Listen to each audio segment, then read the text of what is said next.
G'day everyone. Hope we really had a wonderful day today. Unbelievable scenes of that game at Marvel Stadium. Unbelievable.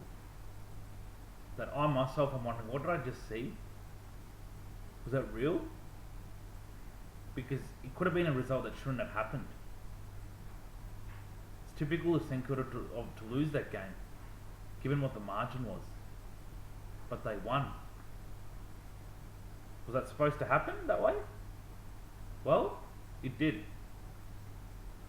Wow. Before I talk about how delighted I am to do a review of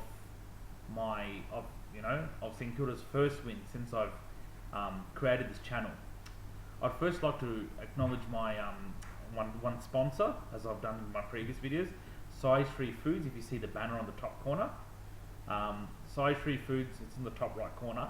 They are a very well-known Indian manufacturing company located in Australia and all over the world, and they're known to manufacture some wonderful, good quality dough to make some Indian steamed and rice pancakes and fried pancakes as well as some Indian yogurt and cold beverages, sweet and salt. So to know more about what else they manufacture, feel free to Google them up and get in touch with them. And I really wanted to take this opportunity to acknowledge and thank them for agreeing to be a sponsor of this YouTube channel.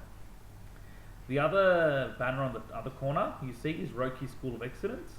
This is an academic tutoring school founded by my wife and I, mainly tutoring mathematics, years 5 to 12, as well as South Indian classical drums, Western drums, and the octopad, which is an Indian electronic percussion instrument.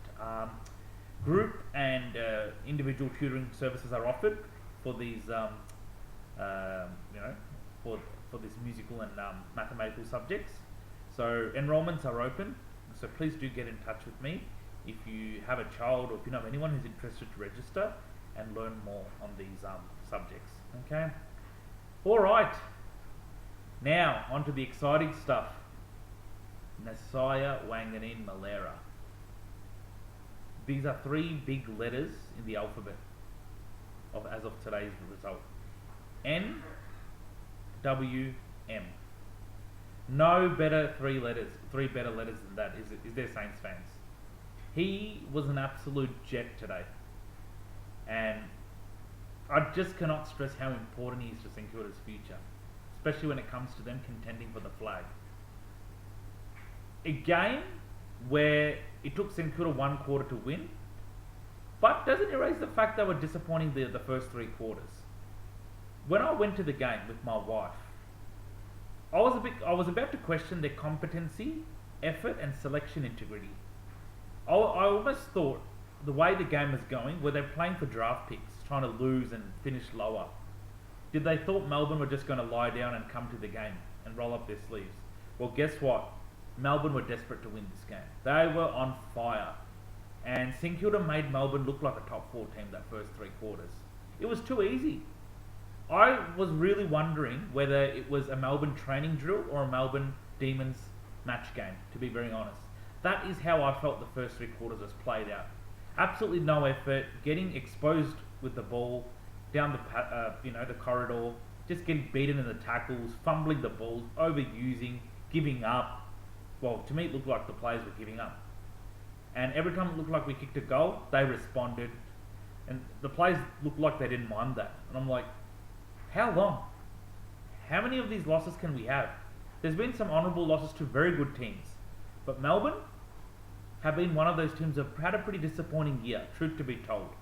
Okay, they're sitting around where St Kilda are on the ladder. Let's not forget that. Okay? This was, as I said in my preview on Thursday, a chance for St Kilda to end their honourable loss trend, or their honourable loss streak, I should say. And I thought for a minute it was not going to end, the way Melbourne were playing. I got concerned. I asked a lot of questions. Are we playing for draft picks? Did we not want to turn up? Are we just trying to think that, it was going to happen and we just let it, slide? Well, geez, if that's going to be the attitude, then how do we expect to get attendance rates to be so high at the games? But that last quarter, you don't mind that because of that stunning and exceptional last quarter performance. And stats don't lie, it's probably the third best comeback at Marvel Stadium, and St Kilda's second best comeback at Marvel since 2015 when they beat the Bulldogs, having trailed by 55 points early in the third quarter. That back then, for those who don't know, Alan Richardson was St Kilda's coach, and now we have Russ Syme. Amazing last quarter. I cannot ask for anything better. Like I said, St Kilda could have just crumbled.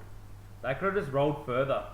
To be honest, when it got to three-quarter time, I'm like, geez, looks like Melbourne have got this. It's just a matter of how much for Melbourne. You know, those players who have had off, games in the past for Melbourne, played like rock stars today. I've never seen Bailey Fritsch kick 3 goals or had 4 marks already in the first 15 minutes in the first quarter. I've never seen their draft players cruise in that first quarter. They're Harvey Langford, Xavier Lindsay. And I'm like, what is going on? Are we on today? Are we really wanting to win, or we want to play for draft picks? I understand building a team is important, but we need to have winning formula. Keep in mind, St Kilda are looking to land some big names in the off-season. And part of that also means you've got to create a winning culture. Like you take other teams like Hawthorn, they're also building their team, but they're creating a winning culture too. You cannot be like North Melbourne. Sorry, I don't mean to be disrespectful North Melbourne, but you cannot be having that losing culture and expect names to come. Compete, but when you have chances to win, see how you can, manifest that. And that last quarter was absolutely surreal. One of the best last quarters ever I have seen. If there was a last quarter I would see at least 1,000 times in my life, or revisit as time goes on, it will be the last quarter of today. Not because of the win, guys. It was how they won the game. I remember when Brett Ratton coached this side, it's not about the wins or loss, it's the mannerism behind it. They didn't throw the towel in, they, took the game on, they made Melbourne panic, and what Melbourne did to St Kilda in the first 3 quarters, right? St Kilda literally returned them, did a return serve back to Melbourne in that last quarter. Melbourne had a goalless last quarter, FYI, and St Kilda kicked 9 unanswered goals. Yes, 9 unanswered goals to Melbourne's 0. So Melbourne kept coming, they kept throwing stuff, but guess what? St Kilda did a successful return serve back to Melbourne in that last quarter with 9 unanswered goals. And it was the young players who were terrific, sensational. And some of the senior leaders were terrific. Mason Wood was good. Marshall bobbed up, set up that beautiful pass to Nasai Wangan Malera to kick that winning goal. Sinclair did his part well. Amazing. And Cooper Sharman bobbed up well. Higo kicked his 4 goals in total. Great scenes. The youngsters, really, kudos to them. They never threw the towel. And Alex Tyree, not only he tasted victory, first time in Saints colours, he kicked a goal in that second quarter. Okay? I know he gave away 50. To me, that was a 50-50 one. That 50-metre call was just a good bump. There was nothing in it, but look, I don't make the decisions. It is what it is. But I thought he had a good game, cracked in. And geez, he continues to leap up and take good spells, good marks. So these youngsters are so ambitious for the club. You can see from their body language how hungry they are to take this club forward. It's very obvious. You don't have to have footy brains or footy knowledge to see their intent and appetite. In the fourth quarter especially, they knew there was no second chance to get it right. They had their backs to the wall, mind you. Like I said, when you're young, sometimes, when you're getting humiliated on the scoreboard, it's easy to sort of think like, oh no, I can't do this, I'm going to give up. They didn't. They stuck to Saints footy. There's just pressure, attack, taking the game on. And boy, they did it against a team. Mind you, Melbourne still have some premiership players in that side. Oliver, Gawn, Petrarca, Viney, Harry Petty, Kasai Pickett. They have some pretty damaging players. Bailey Fritsch. They have players from the 2021 premiership era. So experience-wise, Melbourne were there. But top-end talent, it really displayed in that last quarter. St Kilda's top-end talent was really visible.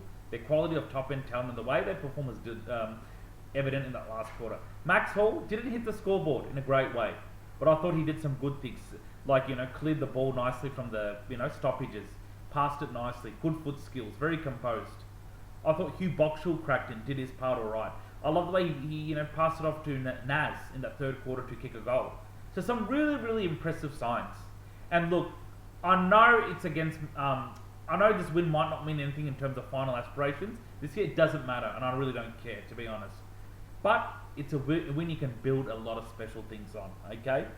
Right, like I said, and look, people think, oh, it was only against Melbourne. It was how Melbourne have been terrible. But no, Melbourne, to you guys, they have been terrible.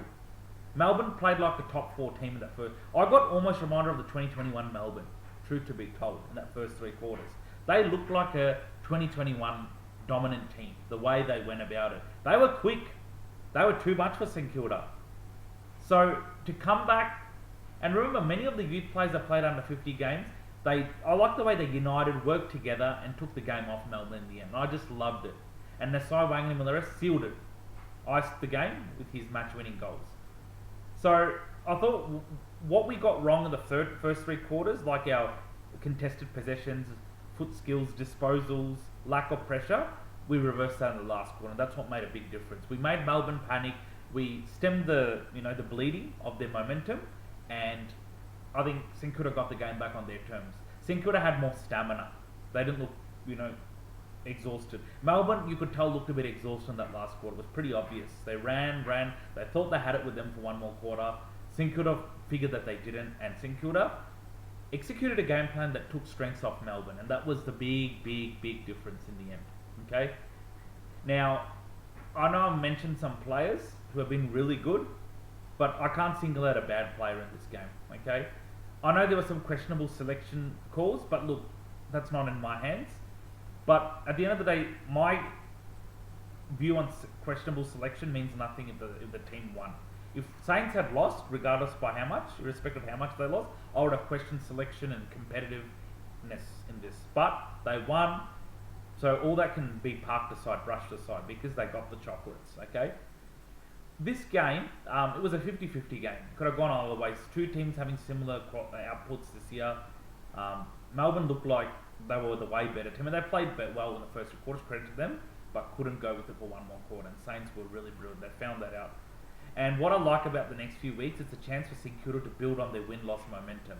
They've got teams below them on the ladder. North Melbourne, who had a humiliating loss to the Cats yesterday. Then Richmond, who came off a 6-goal loss to the Pies today, early at the MCG. Then Essendon, who are really going through a tough patch with their injuries and performance. That's not to say we just come to these games and think it's going to happen. Still got to play our brand, okay? Just because they're below us on the ladder gives us no right to slack off. We saw what happened, right, today. Melbourne haven't had the best year, and we thought it was going to happen. And gee, they almost got the win, but St Kilda were terrific. Were really terrific in that last quarter. So no doubt we've got to bring in our pressure in our Saints footy that will help us get the win. Okay, so I really thought today was fantastic. Naz being with us is so crucial moving forward in our development and our premiership contention era. Today is just like, I know he's had a great game pretty much every game he's played, but today just felt like a turning point of something special. Okay, 2015 when under Alan Richardson, when St Kilda came back from 55 points down to beat Bulldogs, Jack Billings' best game of 4 goals. I felt that was something special.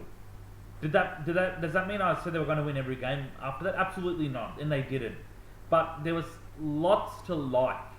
Like I said, it's the mannerism of how they got the 4 points, okay? People will be like, oh, you only beat Melbourne, they're struggling. But like I said earlier, Melbourne almost got back their 2021 form, okay? It was, as I said, I was questioning, am I seeing Melbourne doing, football practice, or they're actually playing a game? That's how easy it was for them. So, like I said, it could have been nasty. At one stage, the lead got almost to 50 points. It could have been nasty, guys. It could have been a very nasty, humiliating loss, but it wasn't. Wasn't to be. And St Kilda cracked in, and they never gave up. Ross always says, you're going to have challenges. You're going to have some peaks and troughs to go through in this phase. But at no point throw the towel in. Keep your spirit up, compete, and compete. Give the supporters something to think about. Ross categorically said in his Friday's press conference in lead up to this game, we want to excite our supporters. Okay, that statement is a loaded statement. Excite our supporters in many ways, not necessarily in terms of win-losses, the brand of football, compete, create some vibes. Today was a great vibe, no doubt about that. They turned up, it was disappointing 3 quarters, but St Kilda players made the fans forget their first 3 quarters. Yes, you've got to play 4 quarters to win. Yes, you can't win football in 1 quarter. But I can tell you what, if you really change your gear in one quarter, that's equivalent to playing 4 good quarters of footy. I know you literally have to go through all the 4 quarters and play your game. St Kilda didn't do that today, but if you have one amazing quarter, that it's equivalent to playing 4 quarters of good football. And that's what St Kilda did, okay? I won't be surprised if this game gets spoken about for a while. Naz gets spoken about, look, talk of the town, it's okay.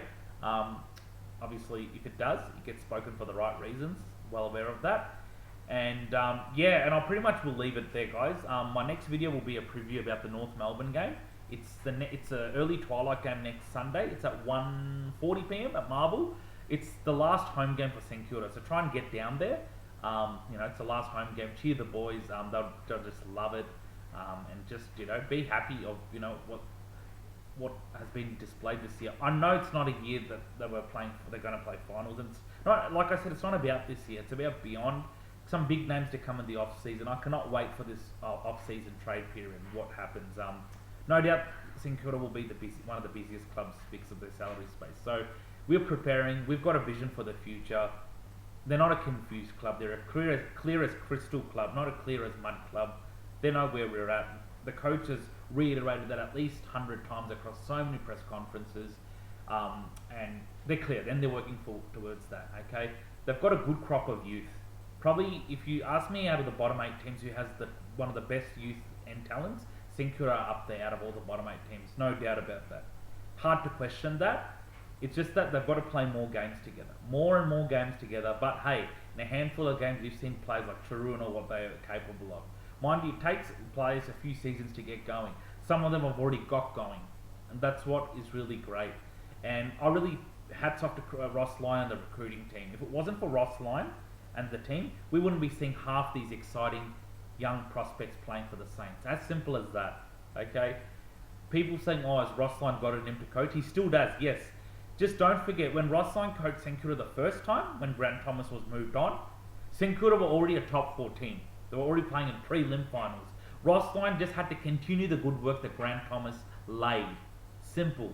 Nick Rewalt was peaking. Stephen Milne was peaking. Justin Kaczynski, Nick Dalsano, Lenny Hayes, Brendan Goddard, Adam Schneider, etc., Joey Montagna. They were already peaking.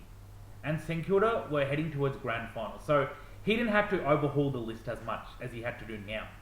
Right now, when he's come second time, or his second stint in coaching the club, he was under no illusion this list needed to go through a massive turnover, and he's done that. He saw the blowtorch in this list, and he had to revamp it a lot. Okay? I think, as I said before, 2021, St Kilda had they're one of the top 5 teams with oldest playing list, and now they've gone to the top 5 youngest playing list. So it's a great overhaul of the list.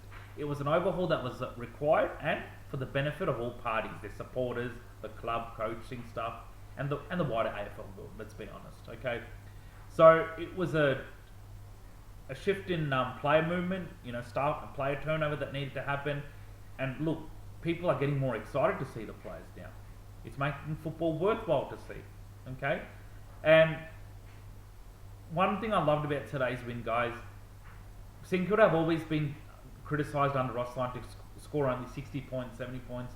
Guess what? They scored almost 100 points to win the game. They scored, final scores 15 goals, 696 St Kilda to Melbourne, 13 goals, 1290. So they scored almost 100 to win the game. So St Kilda can score, guys, under Ross Lyon. It's not that they can't. They just don't do it every week, but they can score very high, okay? And they're not reliant on 2 or 3 players to get them over the line. Remember, this is a St Kilda without Max King. I'm not giving excuses, but the reality I'm painting to you guys.